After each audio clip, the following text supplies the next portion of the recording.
I was in my London office when Mom's text arrived at 3:47 p.m. Greenwich Mean Time on December 29th. Outside my floor-to-ceiling windows, the Thames reflected the grey winter sky. Inside, my 3 monitors displayed real-time data from manufacturing facilities across 17 countries. The text was long. Mom had clearly labored over it. Sweetheart, about New Year's Eve at Uncle Richard's estate. He's invited some very successful people, venture capitalists, hedge fund managers, a few billionaires from his yacht club. It's going to be quite formal and very high level. I think you'd feel uncomfortable. Maybe skip this one? We can have lunch just us in January. Love you. Heartsuit. I read it twice. Then I set my phone down and returned to the supply chain optimization report I'd been reviewing. Indonesia facility efficiency was up 23% quarter-over-quarter. Excellent. My assistant James knocked on my door. Ms. Chin? The Automotive Week interview is in 10 minutes. They're set up in the conference room. Thank you, James. Also, can you confirm my New Year's Day schedule? I'm flying back to Seattle tonight. You're scheduled to land at Seattle-Tacoma at 11:47 p.m. local time on the 31st. Car service arranged. You have New Year's Day off. Your first day off in 47 days, I might add. Perfect. I didn't respond to Mom's text. My family has always been impressed by the wrong things. Uncle Richard made his money in commercial real estate, strip malls, office parks, apartment complexes. He was worth maybe $380 million and he never let anyone forget it. His house was a 12,000 square foot monstrosity in Bellevue with a 6-car garage showcasing vehicles he barely drove. His 3 children, my cousins Trevor, Vanessa and Blake, had grown up with trust funds and private school and summer homes in Aspen. Mom and Dad were comfortable but not wealthy. Dad was a civil engineer. Mom was a high school guidance counselor. They'd given my brother Jason and me a good middle-class upbringing in a nice Seattle suburb. But Uncle Richard's wealth created a gravitational pull in the family. Every holiday at his estate. Every major celebration at his yacht club. Every conversation somehow circling back to Richard's latest acquisition or investment. Jason fit right in. He went into tech sales, made good money, bought a Tesla, wore expensive suits, talked confidently about market trends he barely understood. Uncle Richard loved him. That's a young man with ambition, he'd say, clapping Jason on the shoulder. I was different. I was quiet. I studied engineering at University of Washington instead of business at an Ivy League school. After graduation, I took a job at a small automotive parts manufacturer in Kent that no one had heard of. Annual salary, $54,000. Engineering. Uncle Richard had said when I told him, that's technical work. Don't you want to do something more strategic? I like solving problems, I said. Well, there's certainly problems to solve in manufacturing. He'd smiled in that pitying way people do when they think you're wasting your potential. Just don't get stuck on the factory floor your whole career. For the next 12 years I was the family afterthought. At Thanksgiving dinners, Uncle Richard held court with stories about his latest developments. Jason talked about his tech sales quotas. Vanessa, who worked in her father's company doing something vague with property management, described her vacation in Bali. What about you, Maya? Mom would ask, obligatory and gentle. Works good. We improved our defect rate by 11% last quarter. Silence. Then someone would change the subject. They didn't know I'd been promoted to operations manager at 27. Then director of manufacturing at 29. Then VP of operations at 31. They didn't know because I never told them and they never asked. When I turned 33, I got a call from a private equity firm. They wanted to buy the automotive parts company where I worked. The owner, a brilliant engineer named Tom Chin who'd become my mentor, was ready to retire. They're offering $247 million, Tom told me over coffee. The company's worth more, but I'm tired. I want to sell. What happens to the employees? I asked immediately. That's up to the buyers. Probably layoffs. Consolidation. That's how these things go. I spent that night running numbers. Looking at my savings, $340,000 accumulated over 12 years of living modestly and investing aggressively. Looking at the company's actual value based on our contracts, our patents, our growth trajectory. The company wasn't worth $247 million. It was worth $380 million minimum. Possibly $500 million if we expanded into electric vehicle components, which I'd been pushing for but Tom had resisted. Let me buy it, I told Tom the next morning. He laughed. Maya, you don't have $247 million. I can get it. He stopped laughing. I spent 3 weeks putting together the most aggressive pitch of my life. I approached manufacturing consortiums in Asia. I found a specialty lender who understood automotive supply chains. I structured a leveraged buyout that required me to put up every penny I had as collateral and take on $223 million in debt. On paper it was insane. But I knew the company's real value. I knew the EV market was about to explode. I knew I could triple revenue in 5 years. Tom sold me the company for $247 million. I took control with $340,000 of my own money and a terrifying amount of debt. My family knew none of this. Maya's still at that auto parts place, Mom told relatives. She's doing well. Some kind of management role. I renamed the company Zenith Automotive Systems. Then I got to work. First I fired no one. Every private equity firm that had bid on the company planned to cut 30 to 40% of staff. I kept everyone and told them exactly what we were going to do. Become the premier supplier of electric vehicle components in North America. I repositioned our entire manufacturing strategy. We already made precision parts for traditional vehicles. I retrofitted 3 facilities to produce EV battery housings, thermal management systems and power electronics components. I hired away top engineers from Tesla and Rivian. I invested $47 million, borrowed money that kept me up at night, into R&D. The first year I paid myself $68,000 while servicing $223 million in debt. I lived in the same small apartment I'd had for years. I drove a 10-year-old Honda. My family assumed I was still just an employee. Year 2 we landed our first major EV contract. $89 million over 3 years with a new electric truck manufacturer. Revenue jumped 34%. I started paying down debt ahead of schedule. Year 3 Ford became a client. Then 3 Chinese EV companies expanding into North America. Revenue $347 million. Company valuation $680 million. My equity 73%. I paid myself $120,000. Still lived in the same apartment. Still drove the Honda. Year 4 we acquired 2 smaller competitors. Now we had facilities in 7 states plus Mexico. Revenue $624 million. Valuation $1.2 billion. My equity stake worth approximately $876 million. I bought a modest house in Madison Park. Nice but not ostentatious. 3 bedrooms, 2,400 square feet, water view. $1.8 million. I paid cash to avoid a mortgage but told my family I was renting. Year 5 we went public. The IPO priced at $34 per share, valuing Zenith Automotive at $2.8 billion. My stake, 51.7%, worth $1.447 billion after dilution. Forbes called it the quietest billionaire-making IPO of the decade. Bloomberg added me to their billionaire index at #1-247. I was 38 years old. I still drove the Honda. At family dinners the conversation remained unchanged. Trevor just closed a $50 million development deal, Uncle Richard announced at Easter. That's my boy. Jason hit 140% of quota this year, Dad said proudly. Top performer in his region. What about you, Maya? Mom asked. Busy at work.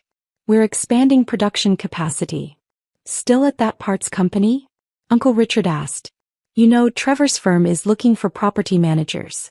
It's not too late to transition into real estate. Much better money than manufacturing. I'm happy where I am. Well, that's what matters, I suppose. He turned back to Trevor. Tell everyone about the luxury condo project downtown. They had no idea I was worth more than all of them combined. December 20th, Uncle Richard sent a family group text. Big New Year's Eve bash at the estate this year. Pulling out all the stops. Dress code black tie. This is going to be the party of the year. Mom called me that evening. Are you coming to Uncle Richard's party? I'm in London until the 31st, but I can probably make it. Oh. Pause. Well, actually, honey, it might be better if you skip this one. Why? Richards invited some very high-level people. Billionaires from his yacht club. Some venture capital people. A few tech CEOs. It's going to be very, you know. No, I don't know. Well, the conversation will all be about big deals and investments, and you might feel out of place. You know how Richard gets with his wealthy friends. Lots of talk about money and success. I just don't want you to feel uncomfortable. I was literally reviewing a $340 million acquisition while she said this. On my screen, due diligence documents for a German automotive supplier we were buying to expand into the European market. I see, I said. It's not that we don't want you there, Mom continued quickly.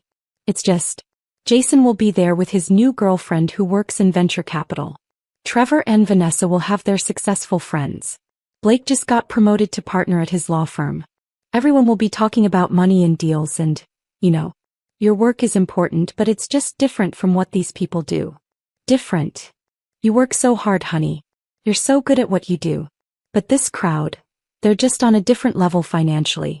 I don't want you to spend New Year's Eve feeling less than. Why don't we do lunch on January 2nd instead? Just you and me. I looked at my Bloomberg terminal.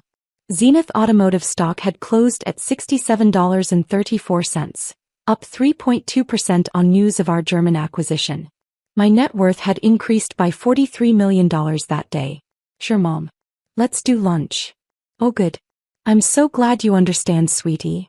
After we hung up, I sat in my London office for a long time, looking at the city lights reflecting off the Thames. Then I called James. Change of plans. I want to arrive in Seattle by 6 p.m. on December 31st, not midnight. And I need a car service to take me to an address in Bellevue that evening. New Year's Eve plans, Miss Chin? Something like that. I knew something my family didn't know.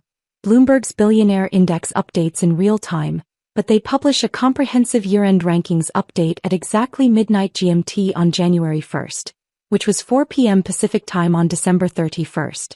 The update includes detailed profiles of new billionaires, significant wealth changes, and a searchable database. It gets picked up by every major business news outlet within minutes. This year's update would be particularly interesting because my wealth had increased dramatically in Q4. The German acquisition, a major new contract with Volkswagen, and strong stock performance had pushed my net worth from $1.447 billion to $2.13 billion. Bloomberg had contacted me in November for comment. I'd given them a brief statement and a professional photo. They'd mentioned the update would go live on New Year's Eve. I'd said nothing to my family. I landed in Seattle at 5:47 p.m. on December 31st. My driver, a professional from the service I used for business travel, took me directly to Uncle Richard's estate in Bellevue. I was wearing what I always wore. Simple black dress, minimal jewelry, low heels. My only concession to black tie was that the dress was designer. Armani. $3,400. But it looked like something I could have bought at Nordstrom for $400. I arrived at 7:23 p.m. The circular driveway was packed with luxury vehicles. Bentleys, Rolls-Royce, multiple Ferraris, a Lamborghini. I asked my driver to park my car on the street. The house was lit up like a palace. Through the windows I could see at least 100 people in formal wear, champagne glasses glittering under crystal chandeliers. I walked up to the front door and rang the bell. Uncle Richard's assistant. Yes, he had an assistant. Opened the door. Name. Waya Chin. She checked her tablet, frowned. I don't see you on the guest list. I'm Richard's niece. Oh. Her expression shifted to confusion. Let me check with Mr. Chin. She disappeared. I stood in the doorway watching the party inside. I recognized a few faces from business news. The CEO of a major tech company. A prominent venture capitalist. Several people whose names appeared regularly in Forbes. Uncle Richard appeared, slightly flushed, champagne glass in hand. Waya, what are you doing here? Coming to your New Year's Eve party. I thought your mother said. We weren't expecting you. I was in the neighborhood. I stepped inside. Should I leave? No. Oh, of course not. It's just, this is a very high-level crowd. You might not have much in common with. I'll manage, I said, walking past him into the foyer. The party was exactly as pretentious as I'd expected. Groups of people in $1,000 outfits discussing their vacation homes and investment portfolios. Someone was talking about their new Gulfstream. Someone else was complaining about the difficulty of finding good staff for their yacht. I got a glass of champagne from a passing waiter and found a quiet corner. Jason spotted me first. Maya? What are you doing here? It's a family party. Yeah, but... He lowered his voice. Mom said you weren't coming. This crowd is pretty intense. Lots of big players. I'll try to keep up. He looked uncomfortable. Look, my girlfriend Amber is here. She's a VP at a VC firm. Very impressive woman. Maybe don't mention the manufacturing thing? It's just, this crowd doesn't really get blue-collar work. I'm not blue-collar. You know what I mean. Factory stuff. Just, maybe keep it vague. I smiled. Sure, Jason. He patted my shoulder and disappeared back into the crowd. I checked my phone. 7:56 p.m. Bloomberg's update would go live in 8 hours and 4 minutes. The evening progressed exactly as Mom had predicted. I was invisible. I stood in corners while important people discussed important things. No one asked who I was. When I did join conversations, they were politely dismissive once they realized I didn't work in tech or finance or real estate. What do you do? A man in a $6,000 tuxedo asked me around 9 p.m. I run an automotive supply company. Oh, like a parts supplier. Yes. That's interesting. He turned to someone else. Did you hear about the new EV startup that just raised $400 million? I sipped my champagne and said nothing. At 10:30 p.m., Uncle Richard gathered everyone for a toast. He was in his element, important people in his house. Everyone's attention on him. I want to thank you all for being here tonight, he said, raising his glass. This room is full of the most successful people I know. Entrepreneurs, investors, industry leaders, people who've built empires and changed the world. Here's to another year of success. Everyone cheered. I noticed Mom in the corner looking pleased. Jason was next to his VC girlfriend, chest puffed out. Trevor, Vanessa and Blake were soaking up reflected glory from their father's important friends. No one looked at me. At 11:45 p.m., I moved closer to the big screen TV in Uncle Richard's living room. He had it tuned to CNN's New Year's Eve coverage, though most people were ignoring it. I checked my phone again. 11:47 p.m. Pacific. Bloomberg's update had gone live 13 minutes ago. I opened the Bloomberg website on my phone. There it was. Bloomberg Billionaires Index, 2025 year-end update. I clicked through to the searchable database and typed my name.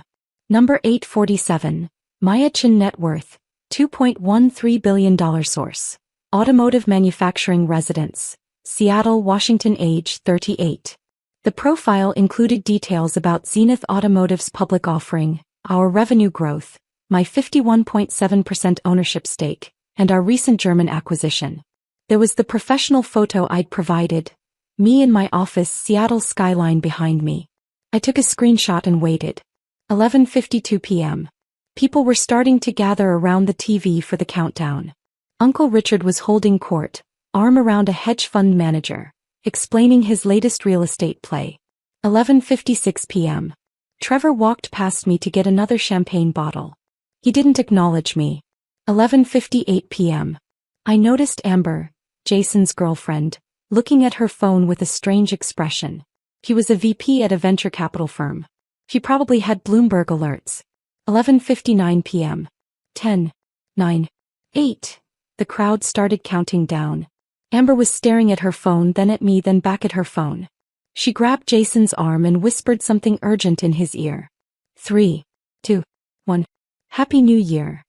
Confetti cannons. Champagne corks popping. Kissing couples. Cheering. And Amber's voice cutting through the noise. Jason. Jason. Is your sister's name Maya Chin? The room didn't quiet immediately, but several people near them stopped talking. Jason looked confused. Yeah, why? Amber's hand was shaking as she held up her phone. This Maya Chin? She showed him her screen, Bloomberg's billionaire profile with my photo. Jason's face went white. That's not. He looked at me across the room. That's not the same person. It's the same photo, Amber said loudly. Maya Chin. Age 38. Seattle. Automotive manufacturing. Net worth $2.13 billion. More people were stopping their conversations now. Uncle Richard pushed through the crowd. What are you talking about? Amber turned her phone to him. Bloomberg just updated their billionaire index. Myachin. Ranked number 847. Worth $2.13 billion. Uncle Richard stared at the screen. Then at me. This is a different Myachin. There are lots of Chens. It's the same person, Dad, Trevor said quietly. He was holding up his own phone. Look at the photo. That's her. The room was silent now except for the TV still playing New Year's coverage. Uncle Richard walked slowly across the room to me. Why, Hi, Uncle Richard. Great party. This says you're worth over $2 billion. $2.13 billion as of market close yesterday. Probably a bit more now with after-hours trading, but Bloomberg won't update that until Monday. Mom's voice, shrill and confused. I don't understand. I turned to look at her. She was standing next to Dad, both of them staring at me like I was a stranger. You said you worked at an auto parts company, Mom said. I do. I own it. Own it. I bought it 12 years ago. We went public 5 years ago. Zenith Automotive. We're the largest independent supplier of EV components in North America. I took a sip of champagne. We did $1.3 billion in revenue last year. Market cap is currently $4.1 billion. I own 51.7% of the stock. Complete silence. Then Vanessa's voice, angry. You've been lying to us? I haven't lied about anything. You never asked. You let us think you were just an employee. You assumed I was just an employee. There's a difference. I looked around the room. I told you I worked in manufacturing. That I was expanding production capacity. That we were growing. Everything I said was true. You just never cared enough to ask for details. Jason stepped forward. Why wouldn't you tell us? Would it have mattered? I asked simply. When's the last time anyone in this family asked me about my work? Really asked? Not just, how's the job, as a formality before changing the subject. No one answered. I'll tell you when, I continued. Never. Because to you manufacturing isn't impressive. Engineering isn't strategic. Building things with your hands isn't worth discussing when we can talk about real estate deals and tech sales and venture capital. Uncle Richard's face was red. That's not fair. Isn't it? I looked directly at him. You told me not to get stuck on the factory floor. You suggested I transition into property management because there's better money there. Do you even know what Zenith Automotive does? What we manufacture? He said nothing. We make the thermal management systems for 40% of electric vehicles produced in North America. We hold 37 patents. We employ 4,600 people across 11 facilities. I've acquired 6 smaller companies in the last 3 years. We're expanding into Europe and Asia. I paused. And yes, Uncle Richard, there is better money in it than property management. Considerably better. The hedge fund manager Uncle Richard had been talking to earlier stepped forward, hand extended. Miss Chin, I'm David Rothstein. Rothstein Capital. I've been trying to get a meeting with you for 6 months. I shook his hand. Mr. Rothstein. Your team contacted us about the German acquisition. We went with Deutsche Bank instead, but I appreciated the pitch. Yes. He looked stunned. I had no idea you were Richard's niece. Why would you? I smiled. It's not relevant to business. A woman in a stunning red dress approached. I recognized her, CEO of a major tech company, worth about $800 million herself. Zenith Automotive. You're the one who locked in the Volkswagen contract. We signed a 7-year $940 million deal last quarter, yes. My company uses your power electronics components in our delivery vehicles. Outstanding quality. She raised her glass to me. You've built something remarkable. Thank you. Uncle Richard looked like he might faint. You're worth more than me. Quite a bit more, actually. Mom sat down heavily on a couch. I told you not to come because you'd feel out of place with billionaires. I know, Mom. You are a billionaire. Yes. Since when? Since the IPO 5 years ago. I've been hovering between $1.40 and $2.2 billion depending on stock performance. Dad finally spoke, his voice quiet. Why didn't you tell us? I looked at him for a long moment. Would you have believed me? Or would you have thought I was exaggerating? Making myself sound more important than I was. I set down my champagne glass. You've spent my entire adult life being more impressed by Jason's sales quotas than by anything I've accomplished. You've spent every family gathering celebrating Uncle Richard's strip malls and Trevor's mediocre property development projects. You've never once asked me to explain what I actually do. Not once. That's not true, Mom started. Mom, you told me not to come tonight because I'd feel uncomfortable around successful people. I let that sink in. I spent the evening being ignored by people who would have killed for an introduction if they'd known who I was. I watched Uncle Richard brag about his real estate portfolio to a room full of people, half of whom are worth more than him. I listened to Trevor talk about his $50 million development deal like it was a major accomplishment. I paused. I acquired a company for $340 million last month. It barely made the news because it's just normal business for us now. Trevor's face was scarlet. You're just trying to embarrass us. No, Trevor. I'm trying to make you understand that you've been embarrassing yourselves. All of you. By assuming that the only kind of success worth noticing is the loud kind. The flashy kind. The kind that comes with expensive cars and big houses and constant bragging. Jason's girlfriend Amber was still staring at her phone. Forbes has an article from last year. The Secret Billionaire, How Maya Chin Built an EV Empire in Silence. There's a whole profile. Can I see that? Uncle Richard asked. She handed him her phone. He read in silence. His face went through several expressions: shock, disbelief, something that might have been shame. This says you paid off $223 million in debt in 7 years, he said quietly. 5 years, actually. We were ahead of schedule. It says you took your entire life savings, $340,000, and used it as collateral for a leveraged buyout. That's correct. That's insane. He looked up at me. That's the gutsiest business move I've ever heard of. I knew the company's value. I knew the market opportunity.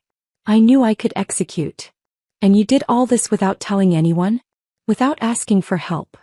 Who would I have asked? I said simply, You thought I was wasting my time in manufacturing. You told me to get into real estate. If I'd come to you 12 years ago and said I wanted to buy my company for $247 million, you would have laughed. He opened his mouth. Closed it. Opened it again. You're right. I would have. Mom was crying now. I'm so sorry, Maya. I'm so sorry we didn't see. It's fine, Mom. It's not fine. She stood up, walked to me, grabbed my hands. My daughter is a billionaire. My daughter built a company from nothing. My daughter is brilliant and successful, and I told her not to come to a party because I thought she wasn't good enough. Her voice broke on the last words. I squeezed her hands gently. You thought you were protecting me. I understand. I should have asked. I should have cared. I should have. She trailed off, still crying. Dad approached slowly. The Bloomberg article mentions you've donated $127 million to charity over the last 3 years. $134 million total. Engineering scholarships mostly. Some manufacturing workforce development programs. You've given away more money than I'll make in my entire life. Probably yes. He looked at me like he was seeing me for the first time. I'm your father. I should have known this. I should have. Maya, I'm so sorry. Around the room, conversations were starting up again. But they were different now. People were pulling up articles about Zenith Automotive on their phones. The CEO who'd complimented my components was telling someone about our manufacturing quality. David Rothstein was discussing our stock performance with another investor. Uncle Richard stood in the center of his own living room looking lost. I thought I was the successful one in the family. You are successful, Uncle Richard. You've built a good business. You should be proud of that. But you're worth more? Yes. But that doesn't diminish what you've accomplished. You just spent the last 12 years treating me like an afterthought because my success was quieter than yours. He had no response to that. By 12:47 a.m., the Bloomberg article had been picked up by CNN Business, CNBC, Forbes, and the Wall Street Journal. Seattle's secret billionaire revealed was trending on financial Twitter. My phone started ringing. My PR team. My CFO. My board chairman wanting to know if I needed any support with the sudden media attention. I stepped out onto Uncle Richard's back patio to take the calls. The yard was beautifully landscaped, lit with tasteful path lighting. Through the windows I could see the party continuing, but the dynamics had completely shifted. People kept glancing at me, whispering. Several guests had asked Jason and Trevor for introductions. When I came back inside at 1:15 a.m., a small group had formed around Mom and Dad. People were asking them about me, about my childhood, about how they'd raised such a successful daughter. Mom was glowing, telling stories I'd forgotten. Maya was always so focused. Even as a little girl, she'd spend hours taking apart machines to see how they worked. Jason approached me carefully. Amber wants to apologize for not recognizing you earlier. There's nothing to apologize for. She didn't know. She feels terrible. Her firm tried to get a meeting with you last year for that Series C funding round for the battery startup. I remember. We passed. Their technology wasn't differentiated enough. They went bankrupt 6 months later. I know. He stared at me. You're really good at this, aren't you? At what? Business. Building things. You're not just lucky. You're genuinely brilliant at what you do. I work hard. I understand the industry. I make good decisions most of the time. Most billionaires inherited their money or got lucky with one big hit. You built this yourself. From nothing. He shook his head. I've been a condescending asshole. Yes, you have. He laughed, surprised. You're not going to make this easy. Why should I? But I smiled slightly. Jason, I don't need you to grovel. I need you to understand that success comes in many forms. Sometimes the quietest person in the room is the most accomplished. Understood. He paused. Can I buy you lunch next week? Actually ask you about your work? As your brother, not as someone trying to network. I'd like that. I left Uncle Richard's party at 2:30 a.m. As I walked out, at least 15 people asked for my contact information. I politely declined most of them and referred them to my assistant. The next morning, New Year's Day, my phone exploded with messages. Uncle Richard, hiya, I owe you a genuine apology. Can we have coffee? I'd like to understand what you've built. Really understand it. Trevor, I've been reading about Zenith all morning. What you've accomplished is extraordinary. I'm sorry I never asked about your work. Vanessa, I saw the Forbes article from last year. The way you turned around that failing company is incredible. Can we talk? I'd love to hear the real story. Blake, I had no idea. None of us did. That's on us, not you. I'm sorry we were so blind. Mom called at 10:47 a.m. Honey, I couldn't sleep. I spent all night reading articles about you. About your company. About what you've built. He was crying again. I'm so proud of you. And I'm so ashamed it took a Bloomberg article for me to see what was right in front of me. Mom. No, let me say this. You're brilliant. You're accomplished. You've built something remarkable.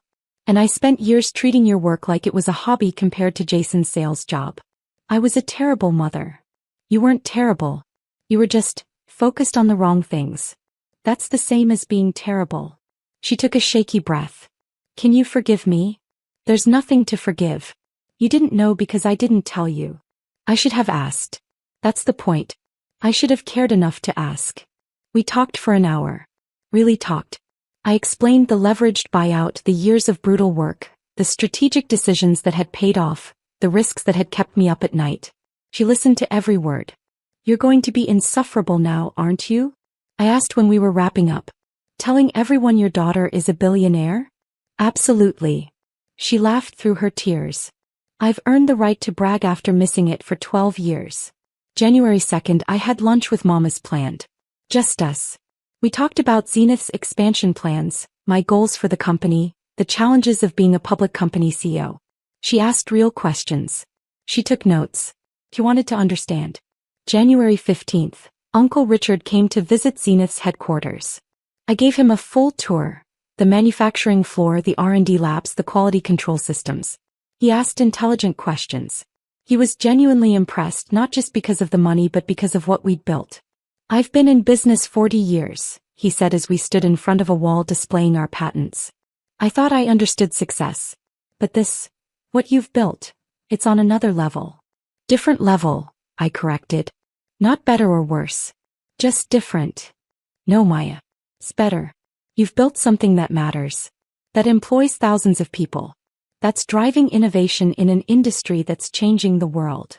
He looked at me. I wasted 12 years dismissing you because I was too arrogant to see past my own definition of success. February brought family dinners with a new dynamic. People asked me about work. Really asked. They wanted to hear about the Volkswagen contract, the German acquisition, our expansion plans in Asia. Jason brought Amber to several dinners. He and I became friends. Her VC firm eventually partnered with Zenith on a battery technology startup we were investing in. Good business for both of us. Trevor started asking me for business advice. Not to network. Not to use me. Just because he genuinely wanted to learn from someone who'd built something from scratch. Dad framed the Bloomberg article and hung it in his office. Proud of my daughter, he told everyone who visited. Mom started a scholarship fund for women in engineering in my name.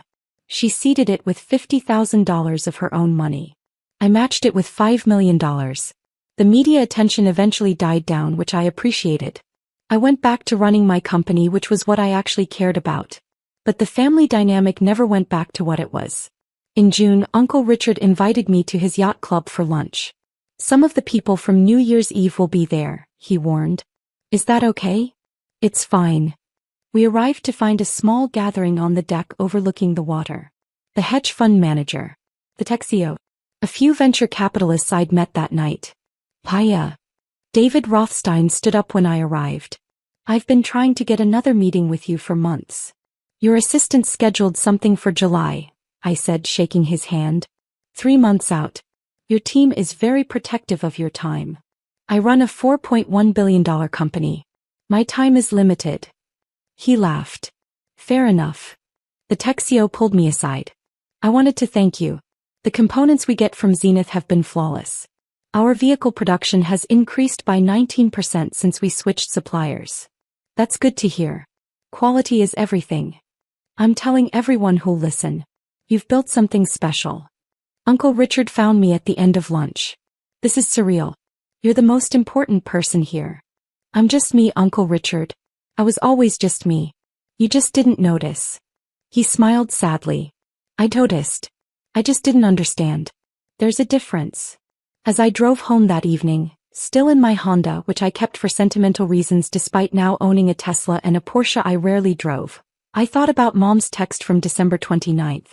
New Year's Eve is high net worth only. You'd feel out of place. She'd been right in a way.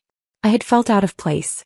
Not because I wasn't wealthy enough, but because I'd spent 12 years being invisible to people who should have seen me. Being dismissed by people who should have celebrated me. Being treated as less than by the very people who should have known better. The Bloomberg article hadn't changed who I was. I was still the same person who'd spent years building something meaningful in silence. But it had changed how they saw me.